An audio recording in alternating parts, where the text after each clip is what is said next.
mon salon. Je t'invite aujourd'hui, parce que j'avais juste envie de faire une petite vidéo sur l'après de mon semi-marathon, partager quelques images et aussi te faire part un peu de tout ce qui s'est passé pour moi, parce que j'en suis sûre que ça peut te servir. Parce que, bon, je vais te raconter moi, mais au final, c'est des leçons, une forme de leçon un peu. En tout cas, ça a été une expérimentation que j'ai eue, que j'ai faite et que j'avais envie de partager avec toi. J-8 semaines de la préparation, donc c'est ce qui est préconisé en général.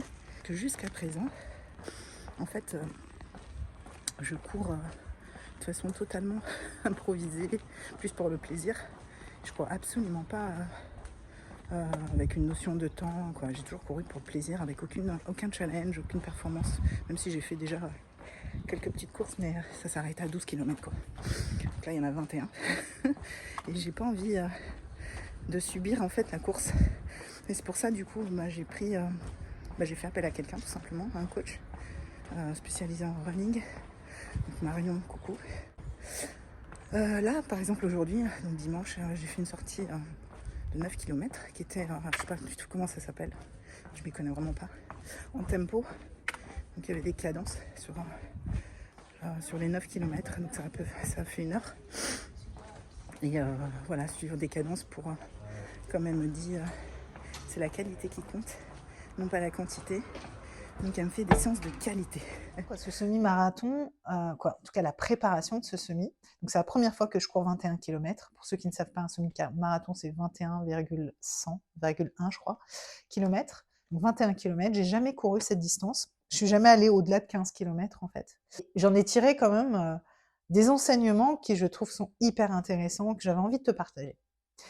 Le premier enseignement, déjà vraiment, je crois que c'est le premier des premiers. C'est être accompagné, ça n'a pas de prix, sincèrement. Voilà, je me suis offert le luxe d'avoir une coach, donc pendant 3 mois, qui m'a vraiment préparée, personnalisé ma préparation.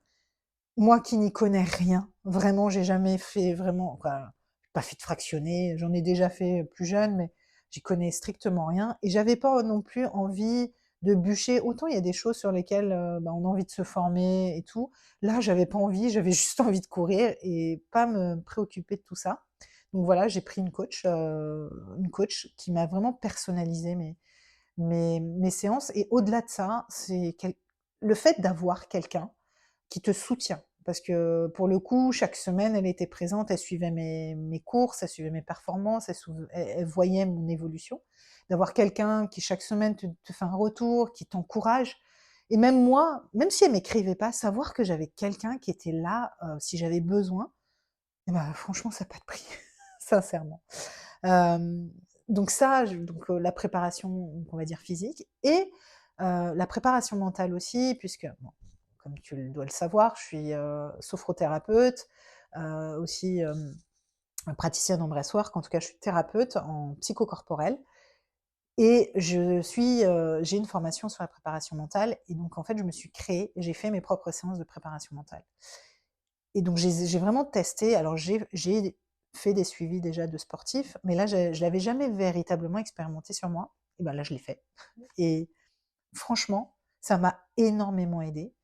Parce que pour les fois où j'avais mal aux jambes, les fois où il pleuvait, puisque je rappelle, ce semi-marathon a eu lieu le 1er décembre, donc j'ai eu la prépa tout l'automne. Alors j'ai eu de la chance, il y a eu des beaux temps, mais il y a des fois où il pleuvait. C'était un fractionné, j'en peux plus.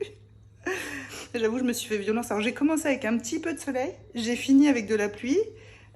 Donc ouais, courir en automne, c'est pas sympa. Faut vraiment trouver le bon timing. J'en suis même à regarder la météo, quoi, les créneaux. Alors la météo, certes, je la regarde, mais regarder les horaires vraiment de façon méticuleuse, à quel moment de la journée il va pleuvoir pour savoir à quel moment je vais courir. Et il y a des fois où je suis allée courir aussi à 6h30, 7h du matin. Il faisait nuit, il pleuvait, froid, sincèrement, quoi, j'ai pas toujours envie. 7h du matin, il fait bien nuit. Et je m'apprête à aller courir, bien fractionné, 45 minutes là, une séance qui dure 45 minutes. Bon, c'était pas facile le réveil, mais je me rends compte qu'aller 3 à 4 séances dans la semaine, Là, en l'occurrence, j'en ai 3. C'est pas simple dans mon planning.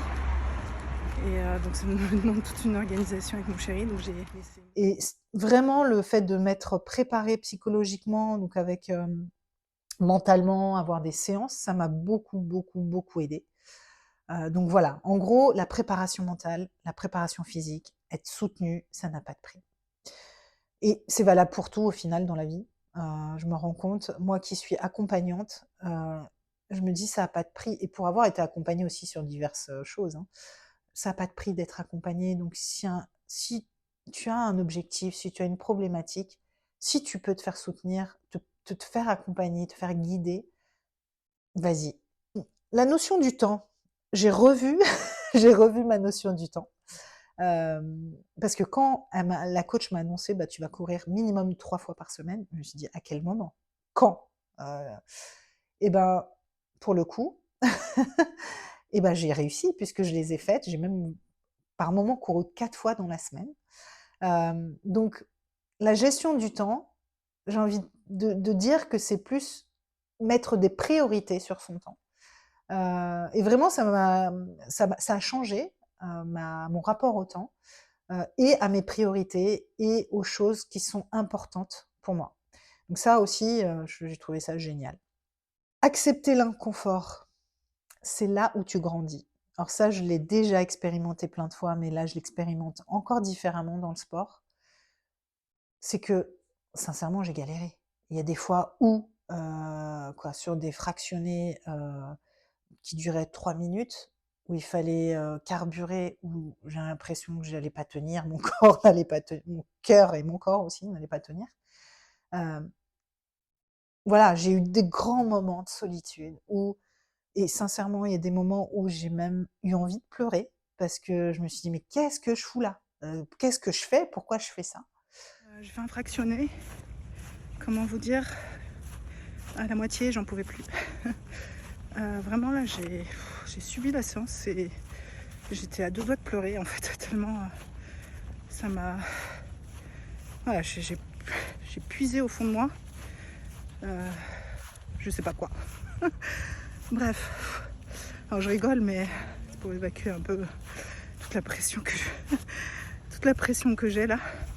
Enfin bref, voilà, les séances elles sont pas toujours, faciles, même, rarement faciles. Et ben, aujourd'hui, avec un peu de recul, et ben, c'est ce qui m'a fait grandir, c'est ce qui m'a donné une espèce de confiance en moi et ça, en fait, ce bilan que je fais, cette phrase-là que je dis, elle est vraie pour tout dans la vie. C'est-à-dire que à chaque fois que tu affrontes l'inconfort parce qu'affronter l'inconfort, c'est quoi? C'est sortir de sa zone de confort, c'est sortir de ses habitudes, faire différemment que d'habitude et ben, forcément, tu vas dans une zone inconnue et cette zone inconnue, ben, on ne sait pas ce qui va s'y trouver et justement, si tu n'explores pas, si tu n'y vas pas, bah, tu ne sais pas et souvent, c'est là où ton expansion est, où ta guérison est aussi.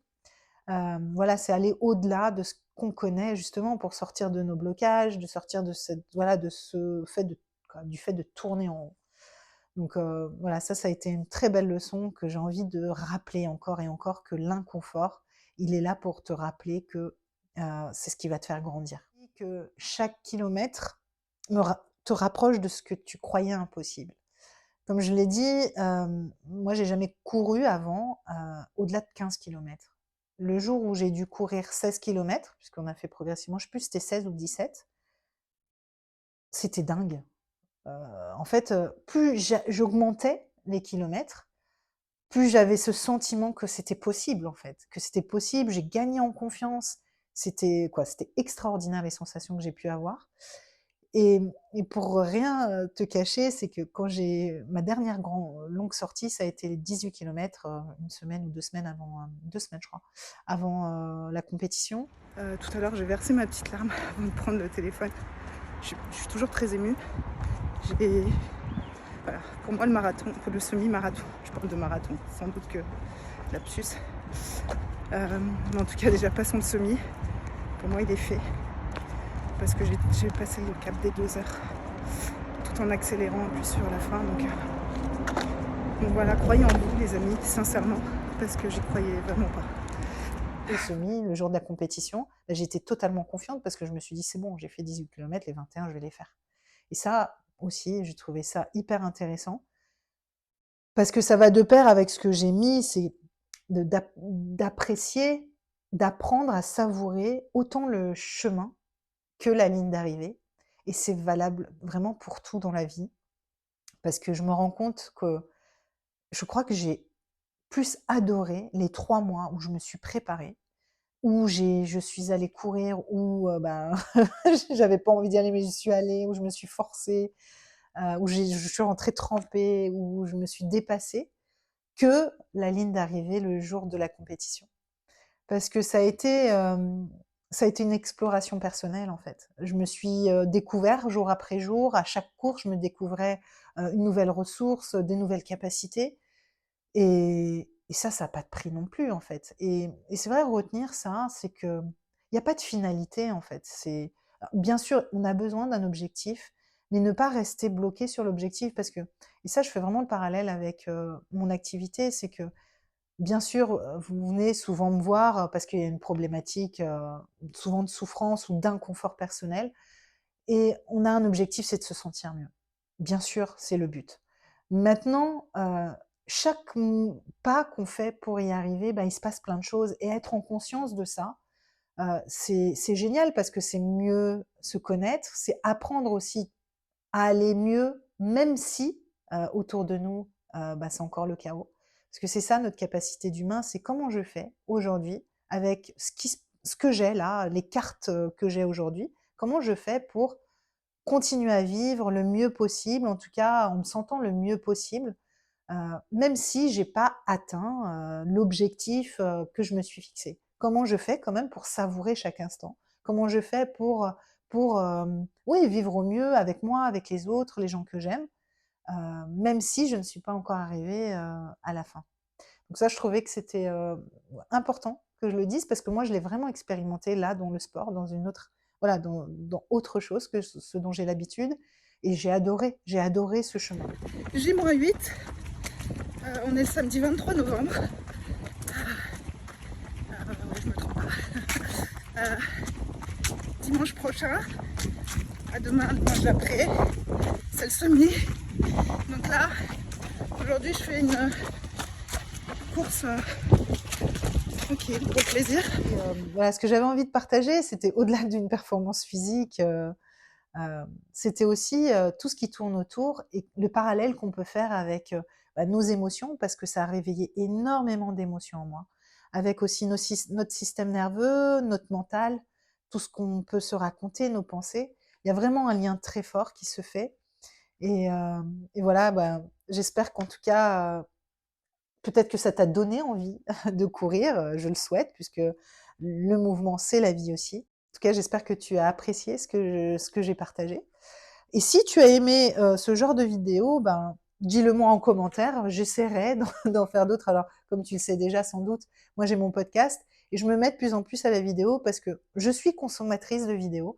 Après, il y a juste le facteur temps, mais comme j'en ai parlé tout à l'heure, le temps, on peut le trouver, pour faire des vidéos qui seront sans doute pas parfaites, mais en tout cas, si tu aimes ce format, ben, dis-le moi en commentaire et j'essaierai d'en faire, régulièrement. Merci et à bientôt. Aujourd'hui, c'est le jour du départ de la course. Je suis très stressée.